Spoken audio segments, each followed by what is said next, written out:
De una punta a la otra del país producimos alimentos y energía, construimos ciudades y caminos. Estas actividades modifican el ambiente y al mismo tiempo dependen de él.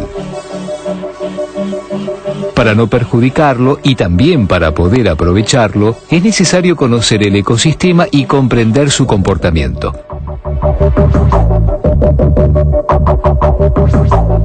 Estudiar los ecosistemas y los procesos que en ellos ocurren desde sensores remotos, sistemas que revisan y visitan la superficie terrestre con determinada frecuencia. Estos sensores remotos a bordo de satélites proveen información en forma repetida sobre la superficie terrestre. Entonces, el objetivo de la teledetección es recopilar información y estudiar los procesos que ocurren en la superficie a través de esos datos. Te presentamos al flamante Laboratorio de Teledetección y Ecoinformática de la Universidad de San Martín. En este laboratorio procesan el inmenso caudal de información que día a día proveen satélites y radares sobre estos ambientes. Para nosotros es importante integrar los datos de los sensores remotos con los datos de campo y a partir de ahí poder entender qué ocurre en estos ecosistemas. Laboratorio de Teledetección y Ecoinformática UNSAM.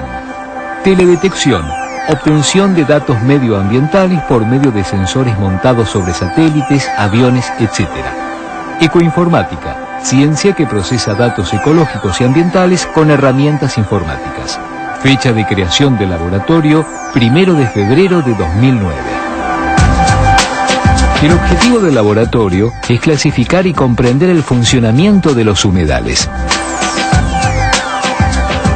Los humedales involucran una gran diversidad de ecosistemas, que a veces cuando uno los mira cuesta pensar que pueden ser clasificados dentro de o etiquetados con el nombre de humedales.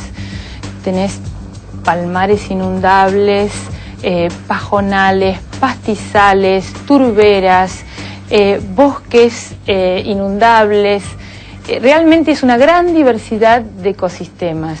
¿Por qué queremos clasificarlos? Porque necesitamos saber cuál es el espectro de humedales diferentes que tenemos y esos humedales diferentes van a estar hablándonos de diferentes funciones o diferente funcionalidad que tienen esos ecosistemas. Y esas diferentes funciones y características también van a proveer diferentes bienes y servicios a la sociedad.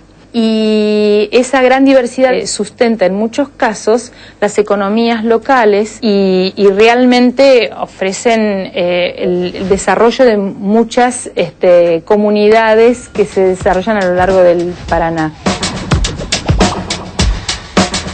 Procesar la casi infinita cantidad de datos sobre los ecosistemas es una tarea que necesita de muchos más especialistas que los que existen hasta hoy.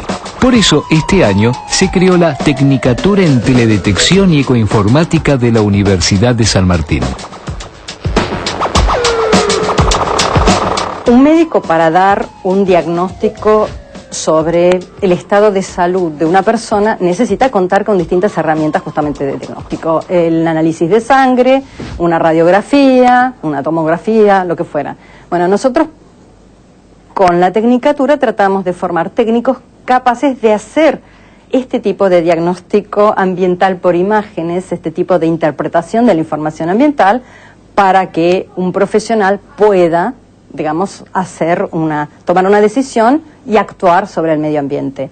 Hay miles y miles de imágenes dando vuelta, hay un montón de datos ambientales que quedan en publicaciones científicas, quedan en informes de distintos organismos, pero no llegan a ser usados para tomar decisiones.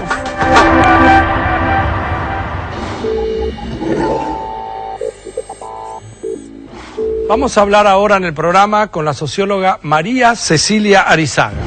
Nos visita hoy María Cecilia Arizaga, socióloga por la UBA. investigadora del Instituto Gino Germani, UBA. Directora de la investigación cualitativa sobre prácticas adolescentes de consumo de alcohol del Observatorio Argentino de Drogas de la Cedronar. Coordinadora académica de la licenciatura en Sociología de la Universidad de Ciencias Empresariales y Sociales. Le gusta cantar y pintar. María, ¿cuál es exactamente el objeto de su estudio? ¿Usted qué es lo que estudia?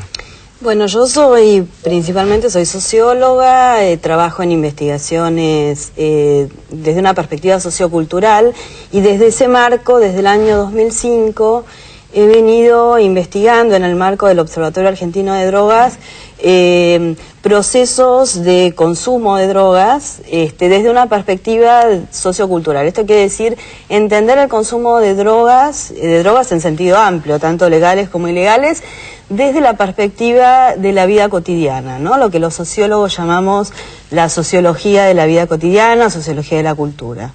Cuando usted dice drogas legales e ilegales, ¿a qué drogas se refiere? En realidad, a grandes rasgos, lo que estamos marcando es a través de lo que la ley entiende por aquellas drogas legalizadas, como puede ser el alcohol o el tabaco, y aquellas drogas que no están legalizadas, ¿no? Y en términos generales, cuando uno está trabajando desde esta perspectiva, lo que se ve es que la tolerancia social, que es una de las grandes dimensiones que uno analiza en estas cuestiones, estas drogas como legales, digamos, como el alcohol, como el tabaco, tienen una amplia tolerancia social, mientras que hay otras que están en distintos procesos, digamos, de legitimación cultural, ¿no? Por ejemplo, la marihuana. Por ejemplo, la marihuana. Por ejemplo, la marihuana, que esto es importante decirlo, nosotros trabajamos hacemos estudios cualitativos, ¿no? Hacemos grupos focales, entrevistas, con los actores, digamos, ¿no? Del problema. Entonces, bueno, a nosotros lo que nos interesa es cómo estos actores, por ejemplo en este caso adolescentes, estudiantes secundarios, construyen un mundo de sentido respecto a un determinado tema, como en este caso puede ser el consumo de alcohol, el consumo de marihuana. Y lo que ellos dicen, esa voz, digamos, es lo que nosotros nos interesa y lo que nosotros rescatamos para poder analizar. O sea, digamos, en principio, ¿sabe lo que inmediatamente se me ocurre preguntarle es, ¿el alcohol en algún momento fue ilegal, el consumo de alcohol? En realidad, bueno, por lo que tengo entendido, hubo momentos de la cuestión de la ley seca, por ejemplo. Sí, entiendo, pero la ley seca era ilegal. En términos legales no sabría contestarlo, pero sí en términos de lo que puede darse como algo que está a la posibilidad de adquirirse sin ocultamiento social, también es un tema a tener en cuenta. Por ejemplo, cuando nosotros investigamos el tema del alcohol, cuando dejan o no a los menores ir a comprar, ¿no? En realidad es algo que está... ¿Quiénes dejan? Cuando la sociedad le permite... Cuando la sociedad permite, y la sociedad estoy hablando desde el kiosquero hasta el Estado dejando que, y los padres también dejando que, ¿no? Ahora, históricamente entonces, el alcohol, pongamos así, desde que yo tengo 60 años, alcohol siempre fue legal, entre comillas. Exacto. Para mayores a lo mejor de 18 años, no conozco, pero no conozco la ley, pero al principio me parece que había una edad mínima para poder adquirir, pero legal fue siempre. ¿Sabe por qué le pregunto esto? Porque me interesaría conocer el patrón. La marihuana, por dar el ejemplo que está ahí en discusión siempre, la marihuana por ahora es ilegal. No hay un kiosco donde uno pueda ir y a la vista de todo el mundo y conseguirla. Por lo menos en los centros urbanos, no sé cómo es en otros lugares. ¿En otros lugares cómo es? ¿Los jóvenes tienen acceso a la marihuana en un kiosco común? Bueno, sí, hay lugares, digamos, no solo en Buenos Aires, sino, si bien uno lo que tiende a ver en estas entrevistas y grupos focales es que el tema de la marihuana, por ejemplo, está muy instalado y hay una amplia tolerancia social en centros urbanos importantes, ¿no? Por ejemplo, Buenos Aires, Gran Buenos Aires. Ahora, cuando uno va a hacer entrevistas en otras provincias, esto no aparece en el discurso con la misma aceptación o con la misma naturalidad en todos los casos que sí aparecen estos grandes centros urbanos, ¿no? Mientras que el alcohol, por ejemplo, aparece con una naturalidad tanto en grupos focales que hacemos en Ciudad de Buenos Aires como en Jujuy y en los distintos sectores sociales. O sea, es algo que atraviesa los distintos sectores sociales y las distintas geografías, ¿no? Cuando usted dice grupos focales, ¿a qué se refiere? Grupos focales es una técnica sí. En donde lo que buscamos es construir un grupo de unas 6 personas, pueden ser un poco más, un poco menos, que compartan similares características de acuerdo a un criterio que el investigador pone. Por ejemplo, en este caso, si hacemos entrevistas a estudiantes secundarios que nos interesa cortar por sexo, bueno, que todos tengan un rango etario, por ejemplo, que nos interese tener en cuenta, por ejemplo, de 15 a 17 años, varones, y otro grupo de 15 a 17 años, mujeres. Lo que buscamos con esto es ver las distintas representaciones o imaginarios sociales, que es en realidad el foco que se busca en este tipo de entrevistas, que se pongan, digamos, a discusión a partir de un moderador, que es el investigador, para sacar las creencias, las valoraciones, las distintas opiniones, los quiebres, las rupturas que hay entre los distintos, entre el grupo en sí, ¿no?, intragrupo, pero también entre los distintos grupos que se segmentan por los criterios que uno quiere, que puede ser sexo, puede ser nivel socioeconómico, edades, etcétera. Sí, bueno, pero eso es realmente, debe dar resultados muy diferentes.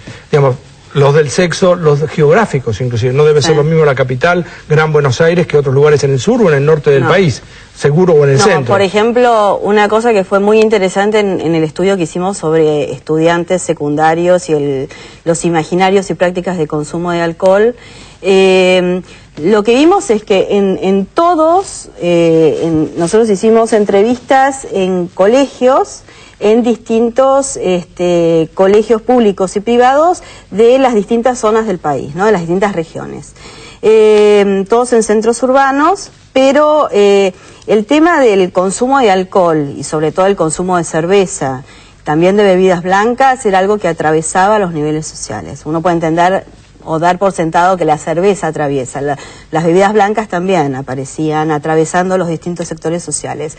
Lo que pasa es que el modo y el sentido que estos adolescentes le daban al consumo, si bien en algunos casos las prácticas eran muy similares, eran diferentes los sentidos, ¿no? Había variaciones de sentidos. ¿Pero a qué se refiere el sentido? ¿Qué quiere decir? Al modo en que explican sus acciones, sus prácticas, el consumir alcohol, cuando uno le pregunta acerca de una práctica que es muy habitual, que es un ritual que se da desde Jujuy a Santa Cruz, que es el ritual del preboliche, por ejemplo, es un ritual que atraviesa en general al país, pero que los chicos encuentran distintas explicaciones o distintas formas de decir por qué y explicar por qué hacen eso. Tengo que hacer una pausa, pero quiero hacer una pregunta. ¿Por qué habría alguien de decirle la verdad? Yo, por ejemplo, si yo no la conozco, usted viene, me sienta, yo formo parte de un grupo y usted me pregunta, ¿usted se droga? ¿Qué droga usa? ¿Toma alcohol? ¿No la toma? Digamos que eso debe ser muy complicado. Yo no sé si le contestaría. Creo que no. Bueno, ese es uno de los grandes temas, ¿no?, en todos los que trabajamos en investigación social y todos los que trabajamos con la palabra, porque en realidad nosotros lo que estamos haciendo es trabajar con la palabra. Justamente en las entrevistas, en los grupos focales, hay varias cosas que son importantes. Una es que las personas que están al frente de estos grupos focales sean personas que están experimentadas en este tipo de técnicas, y hay una cuestión que es muy importante, que es lograr una empatía con el entrevistador y con los grupos focales. Hagamos una pausa y volvemos entonces con la experta en sociología, la socióloga María Cecilia Arizaga, aquí en Científicos Industria Argentina. En instantes seguimos conversando con la socióloga Cecilia Arizaga. Ya volvemos.